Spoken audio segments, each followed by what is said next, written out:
12-second lead at one point. Do you feel you had the fastest car out there today, really? I mean, firstly, congrats to the team, congrats to George. This will be a huge buzz for everyone back at the factory. We didn't expect this weekend to be where we, especially after Friday, which was we were second off. So amazing work overnight on Friday night, and yeah, to get a 1-2 going into summer break is pretty spectacular. I wasn't expecting us to be as strong as we were. It felt great to get in the lead, and obviously it was a bit of a shock at the end, but we'll take that in the house and move forwards, and we can all go in with our heads high into the summer break and hopefully have a comeback strong in the second half. I mean, that was going to be my second point, actually, was that to be fighting your teammate for a 1-2 this weekend and in that race must be such a joy when you know where you've been and where this team have been over the last couple of years with the cars and not knowing. To be fighting George for a race win and your teammate, to know the car is that good, must be a nice positive for everyone. I know it's hard right now. For sure, it's a positive. I mean, for us to be,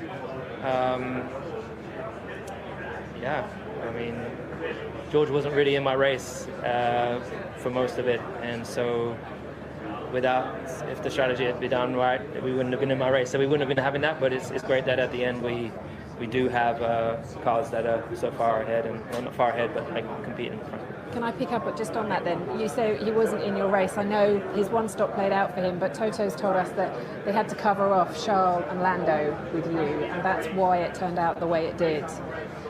Yeah. It is what it is. It's done. I'm moving forward. I'm going into my break. I'm going to have a great time. Good. Have a good summer. Thanks. Prix was insufficient to avoid disqualification, but it did spark a flurry of conspiracy theories that his achievement was solely due to the fact that his car was underweight.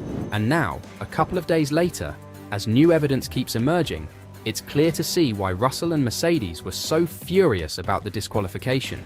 The incident received major attention as it happened right after Mercedes' first 1-2 in a long, long time. This resulted in a major breakdown from many analysts and experts, but also Mercedes and Pirelli themselves. Ask Karun Chandhok, a former driver turned Sky Sports F1 analyst, and you'll get an interesting answer. He claims Russell's underweight car would have provided no performance benefit. Karun Chandhok wrote on X, "Such a shame for George Russell. He made that strategy work for him and deserved that win.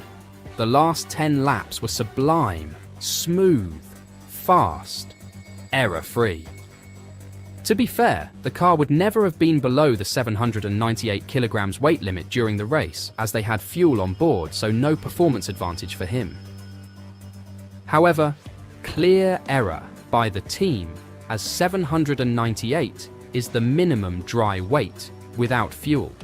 So was a slam dunk DQ once the FIA drained the car out. However, one major and much more obvious reason for Russell's exclusion is tyre deterioration. Many drivers reported that the new surface at Spa-Francorchamps caused more tyre wear than intended. As a result, Russell's tyres weighed far less than those of a driver using a two-stop strategy. Furthermore, the lack of a cool-down lap prevented Russell from picking up any marbles that may have helped his car achieve the minimum weight. Chandhok addressed this, saying, "The long stint would have caused more wear on the tread and lighter tyres. However, the FIA are allowed to weigh the car with any other set. If you consider the opposite, drivers can pick up a load of rubber pickup to add weight, so using the other set negates that." However, the strange thing is that even after this emerged and showed us all there must have been something else, Mercedes still held on to their reasoning. It must have been the tyres, according to them. To make it even more strange, Mercedes have revealed that the cars of Lewis Hamilton and George Russell were within 500 grams on weight at the start of the Belgian Grand Prix, as the full investigation into Russell's disqualification goes on. Russell believed he had won his third Formula One race in Sunday's Belgian Grand Prix, just beating Mercedes teammate Lewis Hamilton to the finish line. Russell's euphoria was short-lived. as he was eliminated from the official results at Spa after his car was discovered to be 1.5 kilograms under the minimum weight restriction during post-race scrutineering. Toto Wolff, the Mercedes team boss, released a statement after Russell's penalty was confirmed, apologized to the driver, and admitting the team had clearly made a mistake. During Mercedes' post-race debrief show, trackside engineer director Andrew Chauvelin said that the team is still trying to understand exactly what happened. He also stated that Hamilton and Russell's cars started the race the same weight after being weighed following Saturday afternoon's qualifying session. But in the end, they seemed to shove it off onto the tyres. Could there have been something else going on they're not telling us? Chauvelin said, "Obviously very disappointing and unfortunate, particularly after he had driven such a strong race to win from so far back. Right now, we're trying to understand exactly what happened. A lot of that involves us getting the weights of all the different components. The car can lose quite a lot of weight during the race. You get tyre wear, plank wear, brake wear, oil consumption. The driver themselves can lose a lot, and in this particular race, George lost quite a bit of weight. The cars started the race the same weight. Lewis and George were both weighed after qualifying. The cars were within 500 grams. George's was the only one that had the problem, and it's because things like the tyre wear was much higher. It looks like we lost more material on the plank. We'll collect all that data though, and look at how we can refine our processes, because clearly we don't want that to happen in the future." Asked about the impact of Russell's car being underweight, he added, "In terms of pace at the start of the race, it's nil because George's car and Lewis's car start the race at the same weight. Obviously, as George's car was losing weight faster than Lewis's throughout the race, there is an associated gain with that, but you're into the hundredths of a second per lap. It will be very small, because when you're talking about amounts like 1 or 2 kilos, they don't amount to a lot of lap time. But at the start of the race, the cars were the same weight. Russell's one-stop strategy, as well as the lack of the typical cool-down lap at Spa, which allows drivers to increase weight by racing over chunks of discarded tyre rubber, have both been mentioned as major reasons for his withdrawal. Chauvelin noted that Russell did not have as much to lose as teammate Hamilton, who was on track to finish 4th at best, until he decided to pursue an alternative approach. He said, "It was a decision that was taken by the strategy team. In Lewis's case, it was a fairly simple decision to make his pit stop because he was leading the race and he had Charles Leclerc behind. Leclerc was not within undercut range, but when he stopped on fresh rubber, he would have undercut us if we had not brought Lewis in. When you are leading a race and the car in P2 stops, it is completely normal that you make sure you cover that, because that is how you hold track position, and he was one of the significant threats. George did not have as much to lose. Had we stopped George at about that same point as we did Lewis, he was forecast to finish somewhere around 5th or 6th place. Maybe he would have got 4th. But we were expecting him to be able to get Sergio Perez, but he was still in that same battle that he was in before with Max Verstappen and Lando Norris. If we stayed out longer, that was what would then put George in contention for a podium position." He was very helpfully telling us that the tyres had stabilised. They did not feel like they were dropping, and he asked if we felt a one-stop would be on the cards. Based on the wear we had seen in the earlier stops and in Lewis's middle stint, we could see that it was viable that you would be able to get to the end of the race with rubber. He obviously did a great job hanging on to them. It was not our plan on Sunday morning to do that strategy, but it was a good reaction by the strategy team and by George himself during the race to adapt to what we were seeing, the lower degradation, and capitalize on that. Pirelli has also offered a preliminary explanation for the lower than expected tyre wear. Pirelli, F1's tyre supplier, believes track temperatures, as well as significant tyre management for drivers on the medium surface, contributed to Russell's lack of tyre wear and his potentially costly approach. Car setups for the front axle were also emphasised. Going into the race, we stated that a one-stop was not fast enough compared to a two-stop, but leaving aside Russell's disqualification, his performance would disprove that theory, Mario Isola, Pirelli's F1 boss, said. For a preliminary explanation, at least in terms of tyre behaviour, there are some factors that stand out.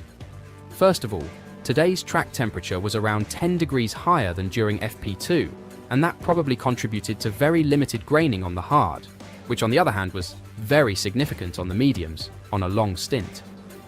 Furthermore, we can assume that the teams worked hard on defining car setup to find the best compromise between a wet qualifying and a dry race, and to try and protect the front axle, which was most prone to graining. A third element to consider is that many drivers made a point of looking after their mediums very carefully, especially in the quickest corners. While Russell's disqualification was a massive blow, Wolff was quick to point out that Mercedes were the benchmark on Grand Prix Sunday at Spa, with Hamilton's triumph making it 3 victories in the previous 4 races. "Look, you know, we have to take it on the chin if the stewards decide against us," he stated just before Russell's disqualification was announced. "It is what it is. A mistake has happened, or could have happened, and a 1-2 would have been a great result going into the summer break. It couldn't go any better." The positives, the very positive that we can take from this race is that we had 2 cars that were the benchmark in this race with 2 different strategies. Who would have said that a few months ago? And that is really good to see. I think it's the one stop that you expect lots of rubber, maybe more, but there's no excuse. If the stewards team deems it to be a breach of regulations, then it is what it is. We have to learn from that, and, as a team, you know there are more positives to take. Obviously, for George, that's a massive blow. A driver and all his childhood dreams to win these races, and then it's being probably taken away. But he's gonna win many more. What are your thoughts on what happened? Could Mercedes have prevented it with a simple tyre change? Or did they do something different to George's car, making him drive an illegal spec? Let me know your thoughts in the comments down below.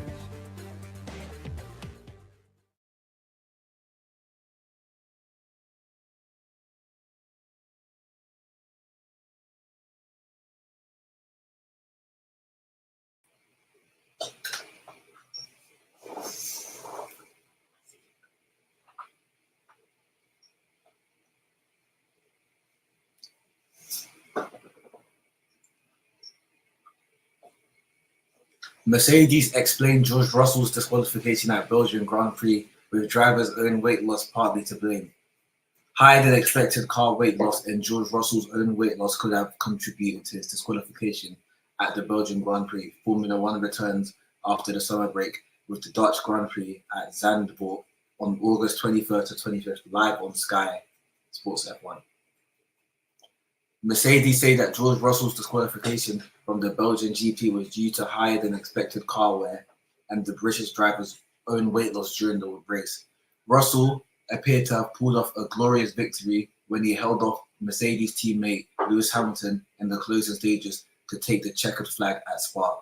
However, the remarkable one-stop strategy that the Brit pulled off ultimately appeared to cost him, as his W15 came in at 1.5 kg under the 798 kg minimum weight limit after the race, resulting in disqualification and promoting teammate Hamilton to race winner. Mercedes trackside engineering director Andrew Chauvin revealed higher than expected tyre wear and plank wear, plus the fact that Russell lost quite a bit of weight during the race contributed to the car being too light when the race post-race. "We are trying to understand exactly what happened," said Chauvin in Mercedes post-race debrief. "A lot of that involves us getting the weights of all the different components. The car can lose quite a lot of weight during the race. You get tire wear, plank wear, brake wear, oil consumption. The driver themselves can lose a lot, and in this particular race, George lost quite a bit of weight. The car started the race the same way. Lewis and George were both weighed after qualifying. The cars were within 500 grams. George's car was the only one that had the problem, and it is because of things like this, the tire wear was much higher, and it looks like we lost more material on the plank. We will collect all the data though and look at how we can refine our process, because clearly we do not want that to happen in the future. Drivers lose a lot of weight during races, 2 to 3 kilograms, due to loss of fluid, but it is thought that Russell lost more than expected. Chauvin also admitted that as the race went on, the lower weight would have given Russell an advantage over Hamilton and McLaren's Oscar Piastri, who came third. In terms of pace at the start of the race, it is nil because George's car and Lewis's car at the start of the race, same weight, he said. Obviously, George's car was losing weight faster than Lewis throughout the race, and there is an associated gain with that. But you are into the hundreds of seconds per lap, and it will be very small because when you are talking about the amounts like 1 or 2 kilos, they do not amount to a lot of lap time. Thank you for watching. Like and subscribe, and come back for more F1 news. Thank you.